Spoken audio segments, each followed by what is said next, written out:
Já, pode ficar à vontade. Boa noite, queridos irmãos. Que a paz do Mestre Jesus possa envolver-nos a todos. E nós jogamos aos benfeitores dessa casa e aqueles amigos que nos acompanham, porque o tempo que a gente passa aqui reunidos sejam minutos de muita paz e de muito amor em nossos corações. É o que eu desejo para nós. O tema que eu vou falar hoje é o Sermão da Montanha, Mestre. Esse plano de governo de Jesus,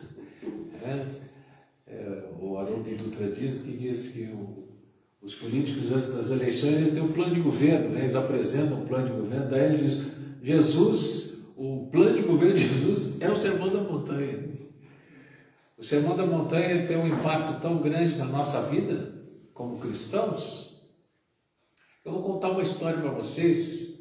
Vocês já devem ter ouvido falar de Mahatma Gandhi, aquele homenzinho frágilzinho que derrotou um império inteiro sem disparar um único tiro sequer. Fez com que os ingleses saíssem da Índia, porque a Índia havia se tornado colônia da Inglaterra. Os ingleses foram lá, transformaram a Índia numa colônia. Mas no meio da história apareceu esse pequeno homem. E esse pequeno homem incomodou tanto os ingleses que eles saíram. Ele formado em direitos, se formou na Inglaterra, inclusive, né? Ele era de uma família de um poder aquisitivo um pouco maior. Teve a oportunidade de estudar. Quando voltou para a Índia, então não conseguiu emprego na sua área, foi para a África do Sul. E na África do Sul ele começou a trabalhar na sua área, mas também começou uma luta pela igualdade. Né? Primeiro porque ele foi expulso de um trem que ele estava andando, na primeira classe, aquele homem que vem colhendo o tiquezinho nas passagens, né? Pegou ele, olhou aquele homem com a pele mais escura e disse, que você não era negro? Ele não era negro, né? Mas reconhecia que ele era um indiano. O que você está fazendo aqui? Aqui não é lugar para você. Não, eu comprei passagem, está aqui. Eu disse, não, como que vendeu passagem? Quem vendeu essa passagem? Eu disse, eu comprei pelo correio. Não, mas aqui não é lugar, não vou sair, porque eu sou de advogado. Ele catou ele pelo cangote, jogou na estação do trem, ele bateu de cara no chão. E ali ele se deu conta. E ali acho que virou uma chave dele, ele começou uma luta. Essa luta que ele desenvolveu na África foi tão grande que quando ele voltou para a Índia, mais velho, ele voltou aclamado. Os indianos já sabiam do trabalho que ele fazia lá.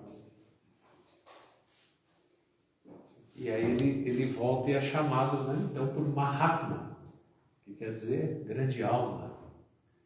E o Mahatma percorreu então a Índia, querendo conhecer o povo da Índia, querendo conhecer cada cantinho da ilha. Ele fez uma viagem de trem que mudaria a sua existência para sempre. O povo sempre atrás dele. Mas ele começa a incomodar os ingleses, porque os ingleses, como os romanos ao tempo de Jesus, eles não se intrometiam nas questões religiosas do povo ao qual eles tornaram colônia. Porque se meter numa questão religiosa é mexer num vespeiro. Daí eles queriam um imposto. Se pagasse o imposto, está tudo bem, cada um adora os seus deuses. Mas aí, então ele tinha que ter um respeito por isso, né? As pessoas não se importavam de ir lá pagar um imposto caríssimo, mas se importavam que se metesse na vida religiosa dele. E ele convocava então a população para fazer um grande dia de jejum e de orações. Só que era na sexta-feira. Vamos parar a Índia toda. E os ingleses ficavam loucos. Não, mas isso é uma greve geral. Eles, não, isso é só um dia de jejum e oração. Porque os ingleses estavam querendo muito a matéria-prima que tinha na Índia. O algodão que era plantado na Índia era colhido, levado para a Inglaterra, transformado em tecido que voltava para a Índia em forma de camisa, para ser vendido para os pobres trabalhadores que tinham colhido o algodão. E o Gandhi faz esse movimento com eles e os ingleses começam a ficar incomodados. E paravam, né? Paravam na Índia toda, porque era o Mahatma. Era a grande alma que convocava, que convidava os homens a fazer isso. E aí os ingleses oferecem para ele, o que você quer para parar com isso aí, né? Para deixar as coisas acontecerem. Não, só vocês ir embora. Na hora que vocês forem embora, eu paro. E os ingleses disseram, mas se nós formos embora, vocês vão entrar em guerra. A Índia vai entrar numa guerra civil entre os indianos e os muçulmanos. Tem muitos muçulmanos na Índia naquele tempo. Ainda tem hoje, mas tinha muito mais, né? E ele, mas isso é um problema nosso, que nascemos na Índia, não é problema de vocês. E aí as situações se dizem. E aí ele convoca o povo, olha, vamos fazer o seguinte, cada um vai pegar o algodão e colocar na roca e vamos fazer o nosso próprio fio e vamos tecer o nosso próprio tecido. Para quê? Era uma forma dos indianos pararem de comprar as roupas produzidas na Inglaterra. Quando afeta o bolso, as pessoas começam a ficar incomodadas. E ele convocava a população e todo mundo voltou a usar a roca como os nossos, ele dizia, como os nossos antepassados sempre fizeram. A roca é onde você põe ali o algodão e faz fio. E no fio você trama, faz uma trama e faz aquela roupa, é uma roupa mais crua, é um algodão mais cru, que os indianos chamam de cadi. Tanto que na bandeira da Índia, até hoje, no centro dela tem uma roca, por causa disso. Por causa desse movimento de Gandhi, fazer com que as pessoas passem a fazer a sua própria roupa, para não ter que comprar nas fábricas dos ingleses. Gandhi vai para a Índia, e aí os ingleses falam lá, você vai ver, você está tirando o emprego das pessoas lá da Inglaterra, porque as fábricas eram lá, né? Você disse que está a favor dos trabalhadores aqui daí, mas lá na Inglaterra o pessoal está ficando desempregado, porque não compra mais, vocês não compram mais a roupa. Quando ele chega na Inglaterra, os trabalhadores das fábricas tinham lotado todas as ruas do porto onde foi recebido para recebê-lo, dizendo que apoiavam o movimento ao qual ele estava fazendo de libertação da Índia. Enfim, tanto ele incomodou, tanto ele fez. Ele fez muito mais coisa, fez a marcha do sal.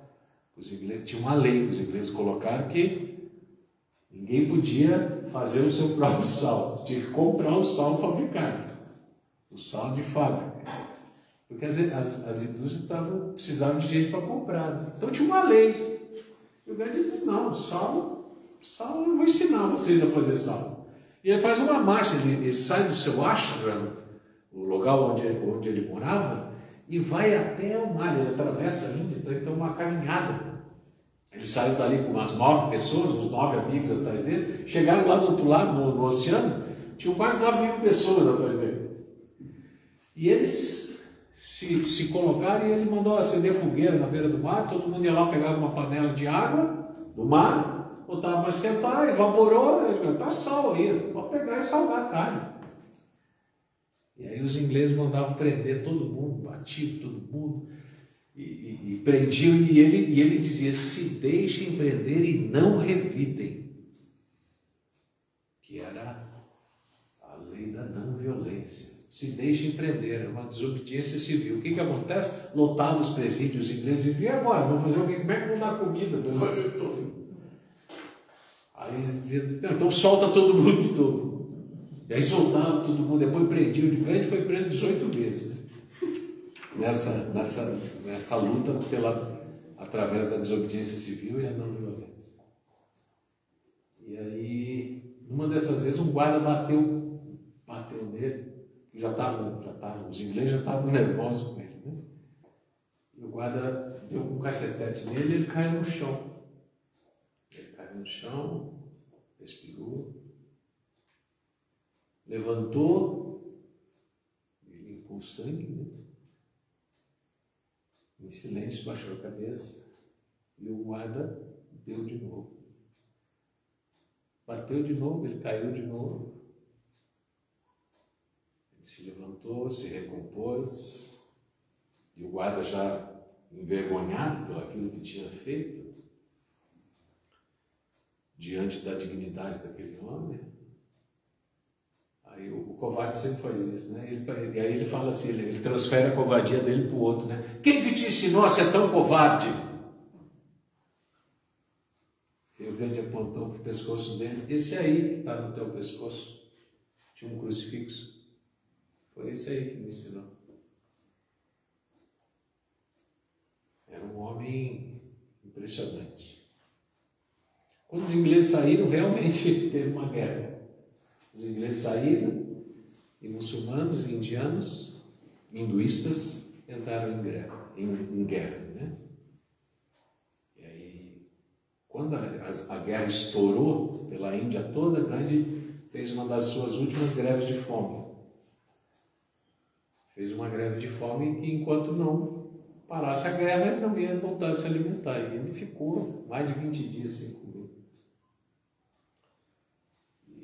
E aí os homens, sabendo que o Mahatma estava correndo risco de vida, eles vão depondo as armas. E tem um indiano que visita Gandhi nesse tempo e leva a sua espada para ele. Leva a espada e diz assim, Gandhiji, que é uma expressão como se fosse Gandinho, Gandhizinho, Gandhiji, aqui minha espada.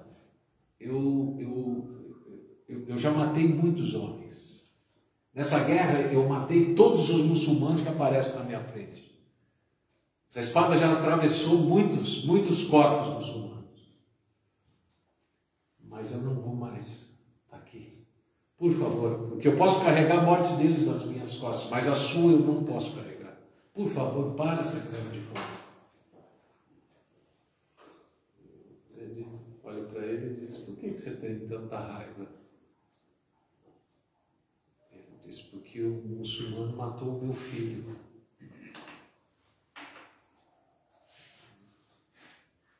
Tá bom. Ele colocou a espada embaixo da cama e saiu. Quando ele estava chegando na porta, o Gandhi chamou ele. Eu tenho um jeito de separar com essa dor aí.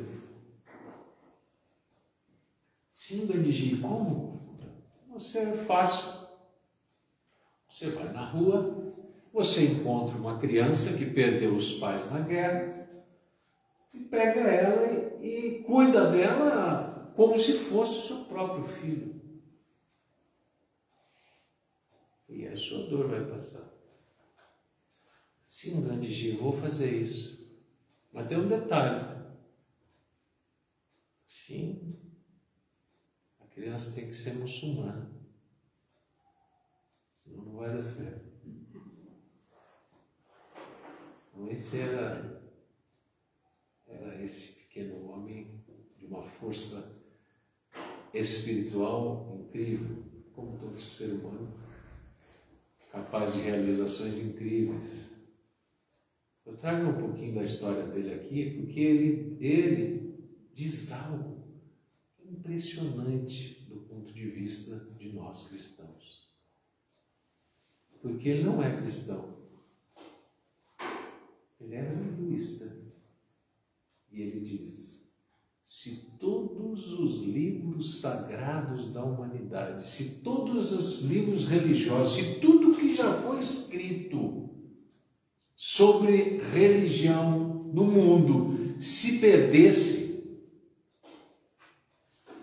e só nos restasse o sermão da montanha, nada estaria perdido.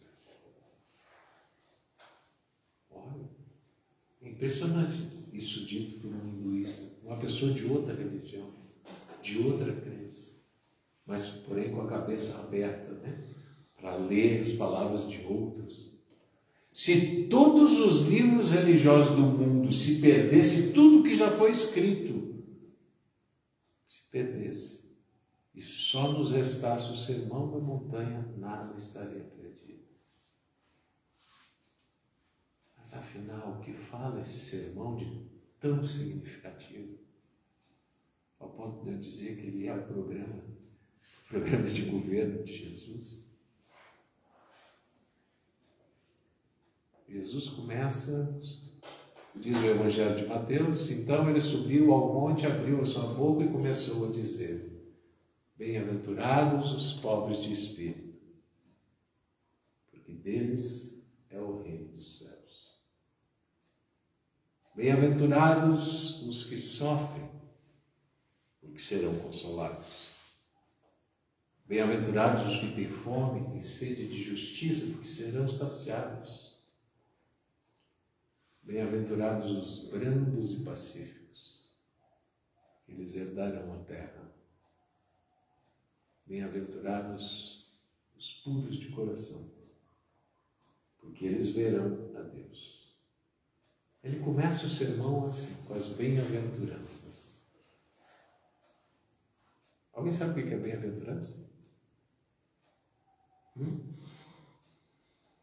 Sabe o que é bem-aventurança? Quando diz bem-aventurados, o que será que quer dizer bem-aventurados? Privilegiados. Abençoado, né? Abençoado. Abençoado, chega mais perto, né? Bem-aventurado quer dizer feliz, felizes. Felizes. Os pobres de espírito, o que será que é isso, né, também? Pobres de espírito. Muita gente durante muito tempo pensou que pobre de espírito, Jesus se referiu aos loucos. Pobre de espírito, né? Parece que é louco, não entende nada, não tem consciência, pronto, isso é para isso aí. Quem tem consciência já conhece o bem e o mal, está fadado a errar. Mas o Evangelho segundo o Espiritismo, aliás, o Evangelho segundo o Espiritismo, 80% dele vem do Sermão da Montanha. Essas bem-aventuranças, cada uma delas é um capítulo do Livro dos Espíritos. As que não estão no início são títulos que estão no meio de outros capítulos. Para a gente ver a importância desse sermão. Mas o que será que é pobre de espírito? Felizes os pobres de espírito, porque deles é o reino do céu. O que será que é pobre de espírito? Não tem maldade, não tem grandes sonhos. Não. Humildade, né? Humildade. Essa é a palavra. É como se ele dissesse assim: felizes os humildes, porque deles é o reino dos céus. Mas humilde não tem nada a ver com pobreza. É muito importante a gente ter isso em mente. Apesar de usarmos erroneamente a palavra humildade, né? A gente fala, a pessoa tinha uma roupinha tão humilde, tem uma casinha humilde. Humildade na relação humana não tem a ver com pobreza. A humildade tem a ver com se colocar, quando eu estou diante de outro ser humano, me colocar diante dele como igual. Não sou maior. Porque tem muita gente que tem muito dinheiro e é muito mais humilde do que quem não tem nada, às vezes. Igual tem. Não quero dizer. Independente das posses, né? Não depende. É como eu me coloco diante do outro, com as nossas diferenças, sejam elas quais forem. Seja a minha diferença religiosa, uma orientação sexual diferente, não importa. Eu me coloco diante do outro no mesmo patamar. Isso é humildade. E Jesus, então, inicia o seu plano de governo dizendo isso: ó, felizes os humildes, olha só, porque deles é o reino dos céus. Esse é o único que ele diz, ele bota o verbo no presente, tá?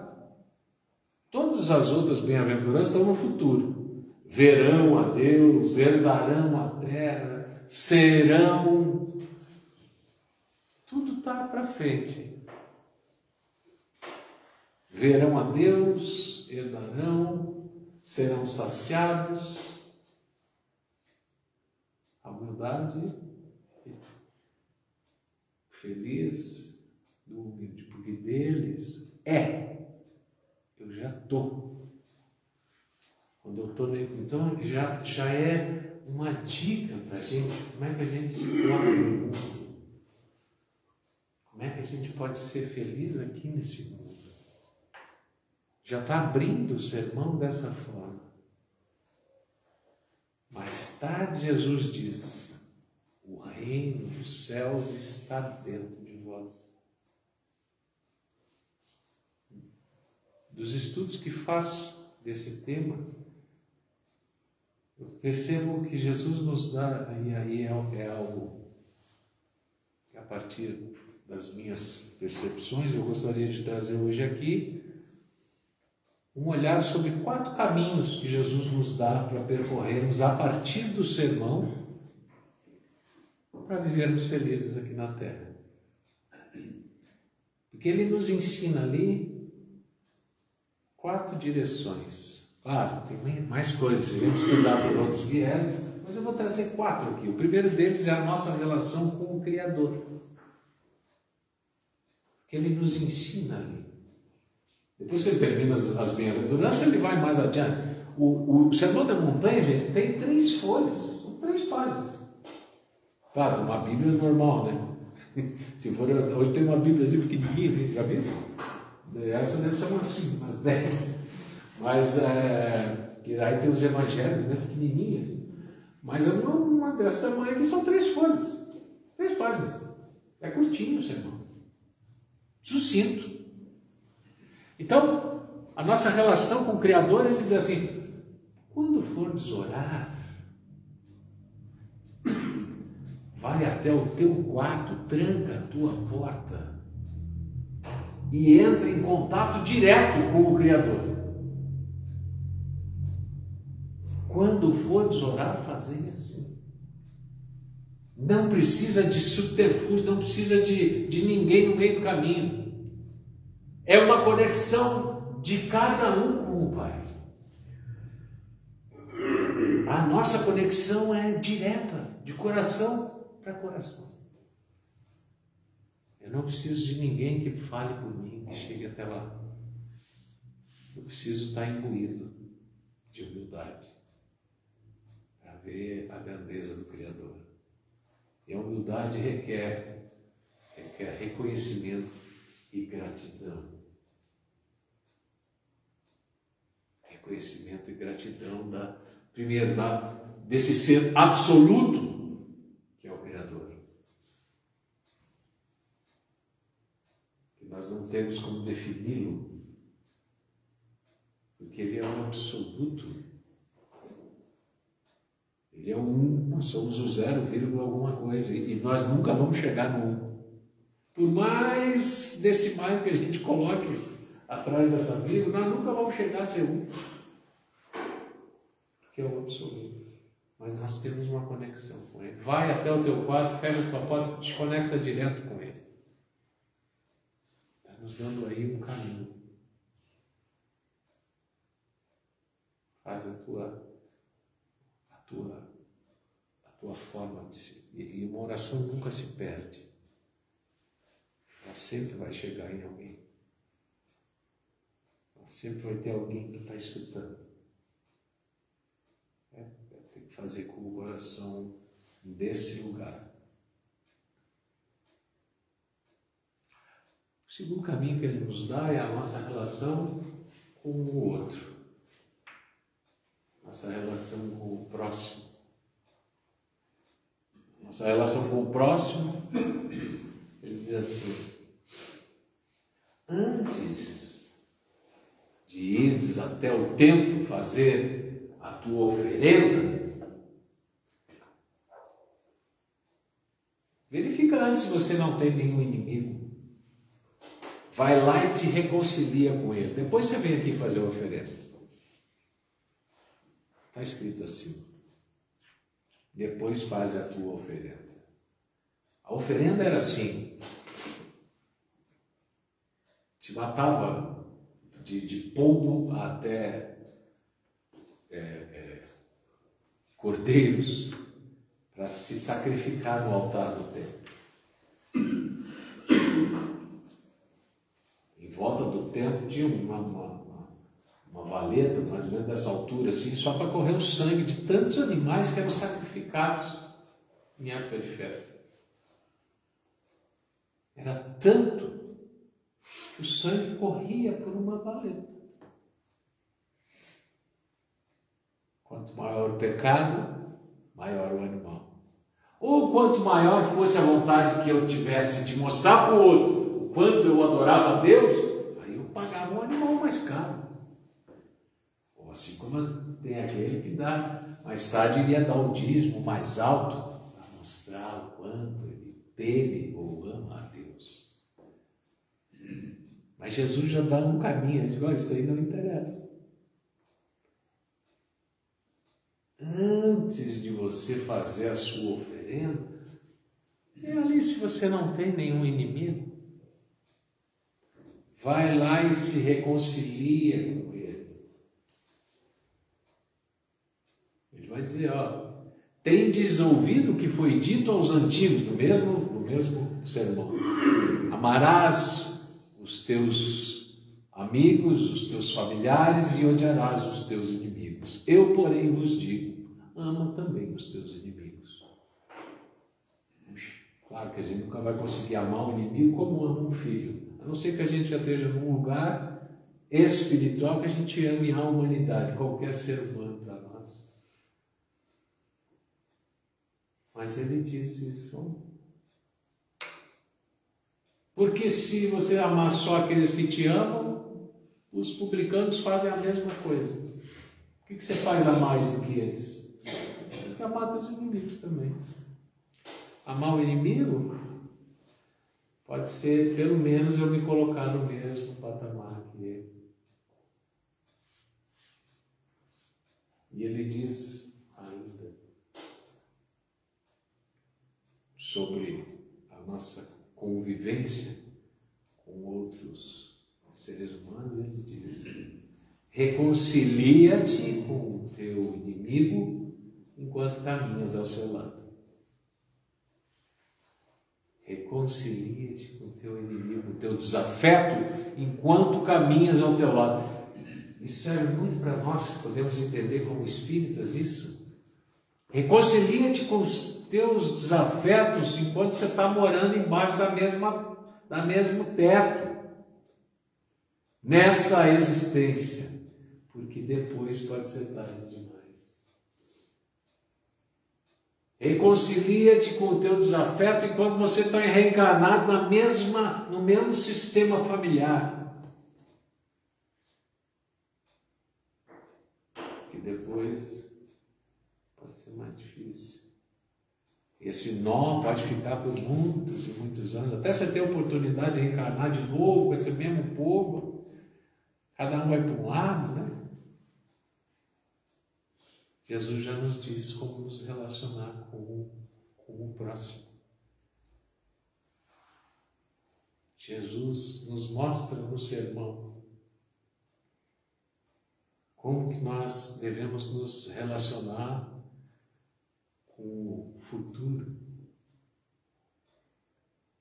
Como que a gente deve se relacionar, a gente já sabe como é com Deus, com o próximo. O que eu devo esperar? Não vos inquieteis, diz ele, pelo dia de amanhã. O dia de amanhã trará suas próprias aflições. Está escrito bem assim. Olhai os pássaros do céu. Eles não ceifam, não plantam. Eles não guardam em celeiros. E, no entanto, o nosso Pai nunca os deixou abandonados. Olhai os lírios do campo, eles não tecem, não fiam, não costuram. E, no entanto, nem Salomão, um rei de Israel, em toda a sua glória conseguiu se vestir como um deles.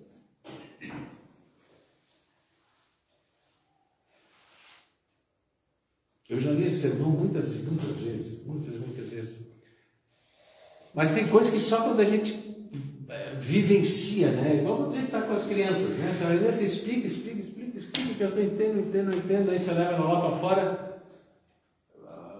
Vamos plantar aqui, ó, 10 sementinhas de cenoura a cada 10 centímetros. Vamos plantar 10 sementinhas a cada 10 centímetros. A criança planta ali, daí você vai... Aí tem 1 metro. Agora entendi, professor. Porque ela vivenciou. Aí você diz, agora você planta para cá, 10 para cá. Aí ela planta mais 10 em cada 10 daquela. Aí você diz, aqui tem 1 metro quadrado. Agora entendi o que é metro quadrado. Então eu estava num casamento uma vez. E aí era um casamento bem bacana, assim, bem sofisticado, assim.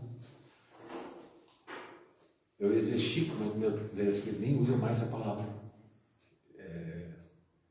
E aí tinha uma moça que cuidava da noiva, cuidava dos garçons, cuidava da comida. Ela era... Eu sentado ali só observando, né? Tudo acontecia através dela ali, músico, tudo ela coordenava, o vestido da noiva, fazia muito bem o trabalho dela. Na mesa que eu estava sentado tinha um arranjo de flores magnífico, assim, bonito, uma flor bonita, eu não tinha visto. E aí, direto, isso aqui deve ser de plástico, né? Mas era um casamento muito... Não, vai ser de plástico, um negócio sofisticado esse aqui. Fui pegar e era uma flor mesmo. Eu perguntava aquela moça dela, sabe, tudo dentro. Teve uma oportunidade, que flor é essa aqui? Isso aí é um lírio do campo, selvagem. E aí me embargou a voz, eu falei, meu Deus, é isso aqui que Jesus estava falando. No meio do casamento, deu uma crise de choro ali, porque eu tive uma emoção, e o pessoal, o que foi para o casamento? Eu digo, não, eu lembrei de uma coisa. Eu tinha tomado uma cervejinha, estava emocionado.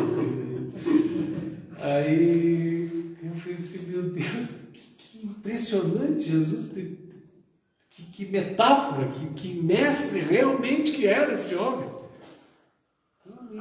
Nenhum rei vai se vestir como isso aqui, amigo. Nenhum rei vai ter esse tecido aqui. E, no entanto, nosso Pai Celestial nunca os abandonou, os lírios do campo. Portanto, não vos inquieteis, não vai nos faltar.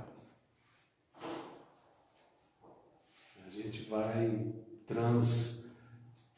transpor as dificuldades que nós temos dentro da força de cada um de nós. Ninguém vai receber um fardo maior do que consiga carregar. E por fim, Jesus nos mostra a nossa relação conosco, com Deus, com o próximo, com o futuro e conosco. Quem somos? Porque no sermão ele diz, vós sois o sal da terra. O sal. Vós sois aquilo que dá sabor. Sal é tão importante naquele tempo, gente. A palavra salário vem de sal. A gente pagava os outros com sal. Já trabalhava 1 mês para ganhar sal. Para temperar, não tinha geladeira. Vai guardar comida como? Tem que salgar. Tão raro era. Gandhi depois foi ensinar. 2000 anos depois, só pegar água do mar e ferver. Mas até nós aprendemos isso naquele tempo. Eu pagava, recebia como pagamento sal. E salário, vem daí. Jesus diz, vós sois o sal. Aquilo que tempera, aquilo que dá sabor. Se o sal for insosso, joga ele fora. Vós sois a luz do mundo. Ele não disse eu sou. Ele disse eu sou o caminho. Mas ele disse vós sois a luz do mundo. Nós somos a luz do mundo. Não coloquei a tua candeia. Candeia era uma lanterninha que tinha assim de barro. Colocava azeite de oliva dentro, tinha um paviozinho que acendia, era a lanterna naquele tempo, né? Então as candeias ficavam penduradas. Não coloquei a tua candeia embaixo do alqueire. Alqueire era um vaso de barro. E veio dos romanos até. E ele tinha um espaço embaixo dele, né? Para não ficar encostado no chão. Tinha um tripé assim. Não coloquei a sua candeia embaixo do alqueire. Era esse vaso. Coloque ela em cima da casa, para que todos vejam a tua luz. Nós somos filhos do Criador. Nós somos filhos do Criador. Deixemos essa luz brilhar. Deixemos o que tem de melhor em nós brilhar. Para que as nossas inseguranças não toldem a nossa existência. Porque Ele diz, o reino dos céus está dentro de vós. Está dentro. Está tudo dentro, não está fora. Isso é tão batido de dizer, né? Mas a nossa percepção do mundo lá fora é a partir daquilo que está dentro. Quando a minha esposa engravidou, eu andava na rua e dizia, meu Deus, mas quanta mulher grávida. Tudo que era mulher estava grávida. Claro, eu estava grávida junto com ela. Então, aquilo agora me chamava a atenção. O que estava dentro de mim alterava a minha visão do que estava fora. Quando você compra um carro, você fala, meu Deus, como tem esse carro? Eu nunca tinha notado, porque todo mundo tem um carro igual ao meu. Não, é que você não notava aquele carro. Você nota agora que a sua percepção de dentro altera o que está lá fora. Você está construindo uma casa, você está na parte do telhado. Tudo que é telhado, você passa na rua, aquele ali é de barro, aquele ali é da telha tal. E aí, coisa que você nunca ia prestar atenção, você começa a prestar, porque o que está dentro altera a nossa percepção do que está fora. É a nossa consciência naquele momento. Jesus diz isso, ó, o reino está dentro. Ao tempo do mestre, havia uma mulher que estava no seu fluxo menstrual há 12 anos. É claro que não era, provavelmente era uma hemorragia, não era, mas enfim, ela sangrava já há 12 anos. Né? Mas é preciso entender o contexto dessa história, porque lá no livro de Moisés, no Deuteronômio, no Levítico, diz o seguinte: Levítico é um dos livros, dos 5 livros do Pentateuco do Antigo Testamento. Lá diz o seguinte: a mulher, enquanto estiver no seu fluxo menstrual, será impura e deverá ficar isolada.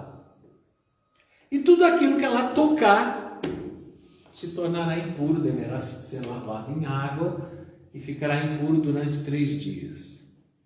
Ou seja, ninguém mais toca. Se ela se deitar sobre alguma coisa, a mulher durante o seu fluxo, aquilo se tornará impuro, deverá ser lavado em água. Se um homem se deitar com uma mulher durante o seu fluxo, ambos serão expulsos da aldeia. Se um homem tiver relações com uma mulher, ele será apedrejado enquanto ela estiver no seu fluxo. E aí, num lugar onde as pessoas viviam para fora, né, mostrando para fora que eram bons, que eram bacanas, que adoravam a Deus, por isso tantos sacrifícios de animais.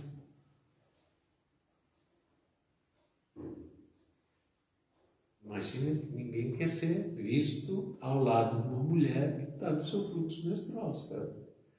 Não quero que ninguém diga que eu sou impuro.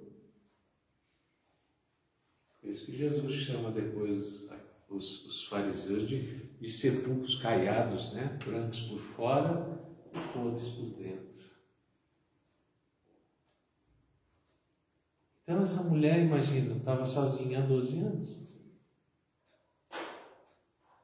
12 anos sem contato com nenhum ser humano. Pouquíssimos. 12 anos isolada. Sem um abraço. Quem vai querer abraçar alguém para ser impuro diante da comunidade? Para ser visto como impuro. Essa mulher ouve falar de Jesus. E ela, se esse Nazareno curou cegos e aleijados, ele vai conseguir me curar. E ela tem essa ideia de ir atrás dele. Só que depois ela pergunta, como que eu vou chegar perto? Porque uma mulher também era apedrejada se tocava em alguém sem, transformava o outro em impuro. O que faz? Ela tem uma ideia. Ela vai até onde Jesus está passando e ela fica um pouquinho mais atrás. Quando ele passa, ela não quer que ele veja. Ela não quer incomodá-lo. Ela não quer fazer isso. Ela não quer colocá-lo numa situação constrangedora. Ela só quer tocar na sua roupa. E quando Jesus passa, ela toca. Jesus para e diz, alguém me tocou. Os seus discípulos estavam com ele, ele disse, não, mas está uma multidão aqui, Senhor. Claro que alguém tocou no Senhor, né? Ele disse, não, alguém me tocou de outra forma, porque eu senti um fluido sair de mim. Uma energia, uma força, depende da tradução da Bíblia, do Novo Testamento, uma força de energia, um fluxo saiu de mim. E é claro que ele sabia quem havia tocado ele, mas ele se vira e diz, quem me tocou? E aí estava a hora do testemunho dessa mulher. E agora? Falo? Se eu falar, me apedrejo.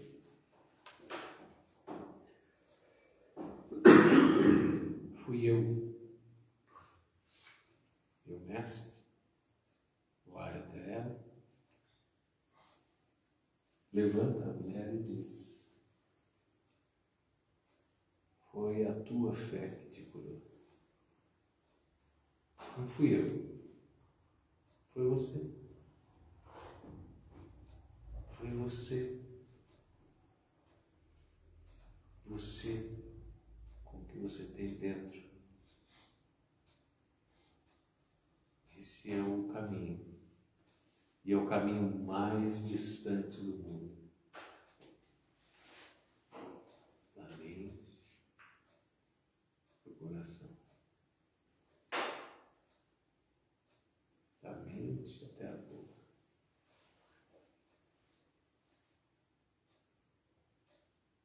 No tempo do mestre também tinha eu gosto muito da história desse homem. Vou encerrar com ela. Havia um centurião, um homem que comanda uma centúria, 100 homens, um pelotão no quartel, seria um pelotão, 100 homens, centúria. Então, um posto elevado, um cara seria um capitão hoje. E esse homem ouve falar de Jesus. E ele vai até Jesus. Eu acho interessante, porque primeiro ele vai até onde Jesus está. Ele podia, como romano, né? Manda chamar aquele cara lá que eu quero falar com ele. Ele vai até onde Jesus está. Ele está sentado com os seus discípulos. Quando ele chega, provavelmente o pessoal também não quer ser visto como romano, né? Mas ele chega e diz, Senhor, eu tenho um servo em minha casa que eu gosto muito. Essa é outra coisa também interessante, né? Servo era uma coisa, né? Mas esse homem tinha um servo que ele gostava muito. Mas ele está doente. E Jesus se levanta e diz: eu vou lá. Então eu vou lá com você.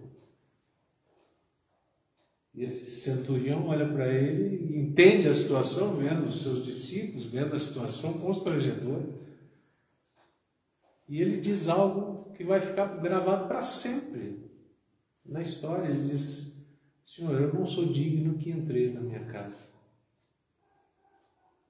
mas dize uma só palavra e o meu servo será curado.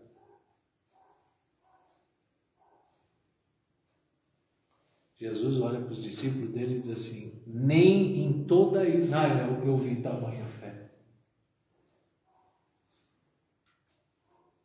E olha para ele e diz: pode ir, a tua fé curou o teu servo. O que está dentro, o reino de Deus, o reino dos céus, que está dentro. Então essa é a mensagem que eu gostaria de trazer hoje. Desse caminho cheio de dificuldades, mas é um caminho belíssimo, um caminho para dentro de nós mesmos. Assim, aproveitando o momento que nós nos encontramos com as imagens desse meio Rabi da Galileia,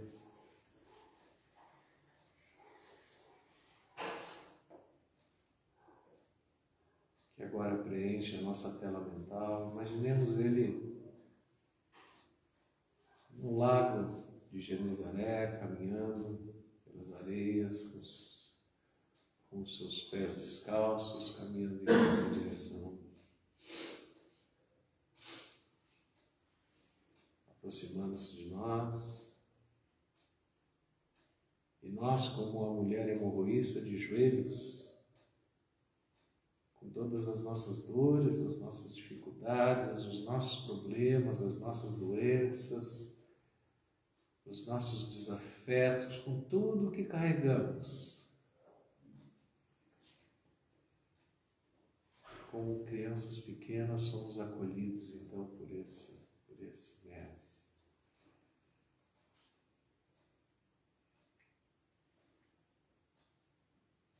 Que nos diz: a tua fé, o reino está dentro de cada um de nós.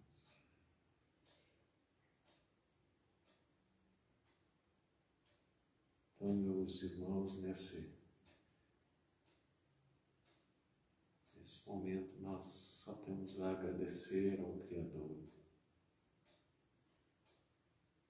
pela vida que nos foi dada, pela oportunidade de uma nova existência em novo corpo.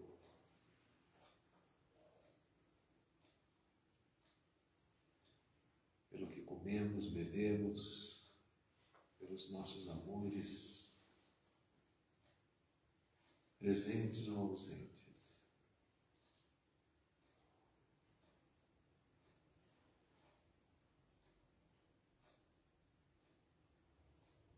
Ajuda-nos, Pai, a fazermos dessa existência um grande caminho para alcançarmos, enfim,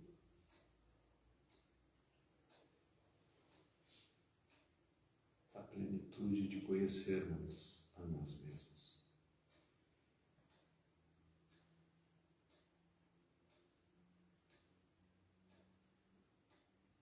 Possamos sentir o teu afeto e o teu amparo em cada passo do caminho. Que a tua paz